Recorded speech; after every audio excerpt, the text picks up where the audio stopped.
안녕하세요. 비움과 체험으로 건강을 이야기하는 한의사 박경숙입니다.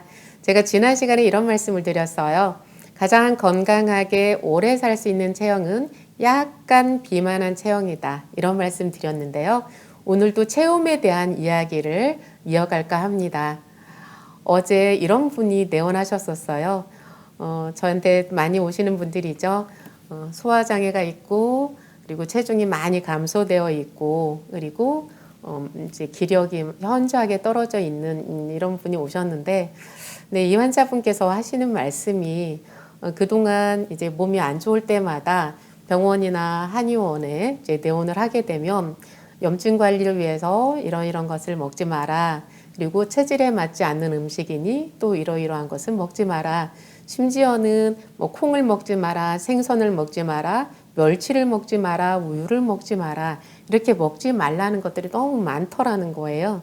그래서 처음에는 이렇게 치료를 따라가기 위해서 이렇게 먹지 말라는 것들을 먹지 않으면서 이제 따라갔는데 처음에는 몸이 약간 좋아지는 것 같았는데 이 치료의 어떤 시간들이 길어지면서 체중이 너무 많이 빠지고 오히려 몸이 많이 힘들어졌다. 이제 이런 말씀을 하시더라고요.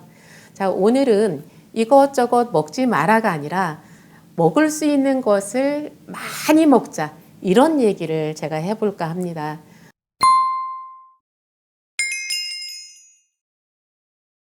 소화가 안 되는데 어떻게 많이 먹지? 이런 생각 하실 수 있을 거예요. 자, 소화라는 게 무엇인지 생각해 볼까요?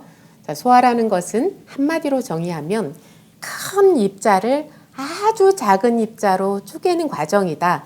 이렇게 이해를 하고 들어가면 좋을 것 같아요. 큰 입자를 작은 입자로 쪼개서 소장에서 흡수할 수 있을 상태까지 이르게 하는 데에는 소화 효소가 굉장히 크게 작용할 거예요. 자, 그런데 오늘은 제가 효소 얘기는 별도로 하지 않고요. 다음에 기회가 될 때 제가 소화 효소 얘기를 따로 해드릴게요. 자, 오늘은 그냥 직관적으로 소화라는 것은 큰 입자를 아주 작은 입자로 쪼개는 것이다. 이 부분에만 집중을 했으면 좋겠어요. 큰 입자를 작은 입자로 쪼개는 것이 소화다. 여기에 집중을 하면 우리가 어떤 음식을 어떤 상태로 만들어서 먹어야 할지 그 해답이 나오거든요. 자, 이런 측면에서 봤을 때 소화가 안 되는 분들에게 저는 고를 낸 음식을 많이 먹자 이런 대안을 말씀을 드리고 싶어요. 자, 고를 낸다는 것은 오랫동안 푹 끓이는 것, 이것을 말하는 거거든요. 제가 그 환약이라든지 탕약 또는 경옥고 공진단 이런 것들을 만들 때 흡수율을 높이기 위해서 발효를 하고 또는 열을 15일 동안 오랫동안 고를 내서 만든다. 이런 말씀을 드렸던 거 기억하실 거예요. 자, 그런 것처럼 약을 만들 때에도 흡수율을 높이기 위해서 제가 발효를 하거나 고를 냈던 것처럼 음식에 있어서도 고를 내서 먹는 방법이, 즉 오래 끓여 먹는 방법이 이렇게 소화가 잘 되고 많이 먹을 수 있는 방법이다. 이제 이런 부분인데요. 제가 그동안 그러니까 살찌고 싶은 분들을 위해서 추어탕, 홍어탕을 많이 드시자 이런 말씀을 드렸었잖아요. 이제 추어탕 만드는 것을 이제 간단하게만 설명을 드린다면 황태 육수를 진하게 끓여내고 그리고 추어를 압력밥솥에다 삶아서 갈고 그리고 그걸 체에다 거르죠. 그렇게 하고 진우니 콩을 또 곱게 갈고요. 여기에다가 그 시래기 푹 삶아낸 것을 넣고 오랫동안 끓이는 거예요. 그리고 간은 된장과 간장으로만 하는데 여러분들 이걸 제가 끓이는 걸 한번 보면 깜짝 놀라실 거예요.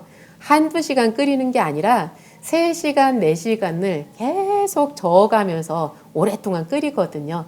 자, 이렇게 끓인 추어탕이기 때문에 이런 방법으로 끓여서 그 추어탕이나 홍어탕을 드셔본 분들은 아실 거예요.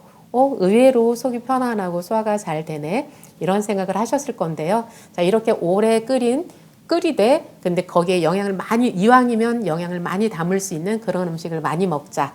그런 측면에서 제가 추어탕과 홍어탕을 이제 수없이 반복해서 말씀을 드렸었고요. 자, 오늘 제가 황태죽을 말씀을 드려볼게요. 항상 밥을 할 때에도 황태 육수를 활용하자. 그러니까 밥이나 찌개나 탕이나 무엇이든지 끓일 때 황태 육수를 베이스로 하자. 이런 말씀을 드렸는데요. 그러니까 내가 그냥 하얀 밥을 조금 먹는 거랑 황태 육수를 베이스로 해서 밥을 해서 이렇게 먹는 거랑 영양이 달라질 수밖에 없잖아요.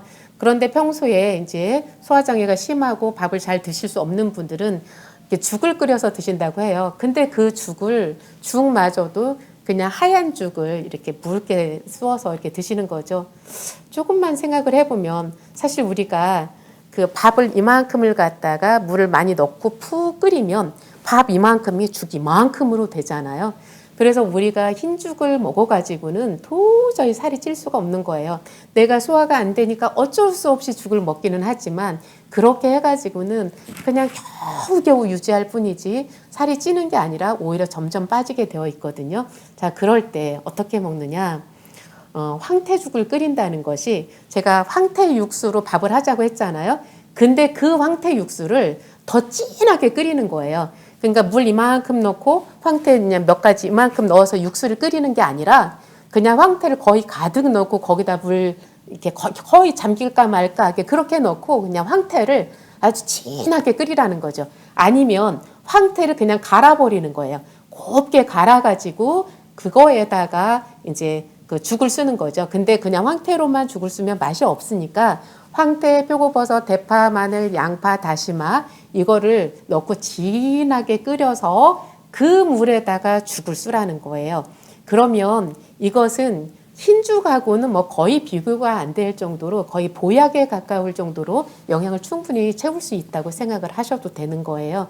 그래서 추어탕이나 홍어탕이 번거롭기도 하고 그리고 그걸 늘상 먹을 수도 없고 그런데 나는 지금 기운이 없고 당장 뭔가를 좀 채울 수 있는 것을 먹었으면 좋겠다 하시는 분들이 있다면 이렇게 황태죽 어렵지 않으니까 한번 해보셨으면 좋겠어요. 분명 체질이나 건강 상태에 따라 그 사람마다 그 건강에 유익한 그 음식이 서로 다를 수 있을 거예요. 자, 그런데 체질을 떠나서 사람이라면 누구에게나 보편적으로 필요한 그 필수 영양이 있다라는 것, 이 부분을 놓치지 않았으면 좋겠습니다. 이미 만성 소화장애로 인해서 근감수증에 이르는 그런 분들이라면 어떤 음식을 피해야 될지 먹지 말아야 될지 그 부분을 생각하지 마시고 내가 어떤 음식을 어떻게 만들어서 많이 먹을 수 있는지 이 부분에 대해서 집중을 했으면 좋겠습니다. 그런 면에서 고를 낸 음식을 주로 많이 활용을 했으면 좋겠다 이런 말씀을 드리고요. 자, 추어탕, 홍어탕 평소 말씀을 드렸었는데 오늘은 황태죽에 대해서 간단히 소개해 드렸습니다. 고맙습니다.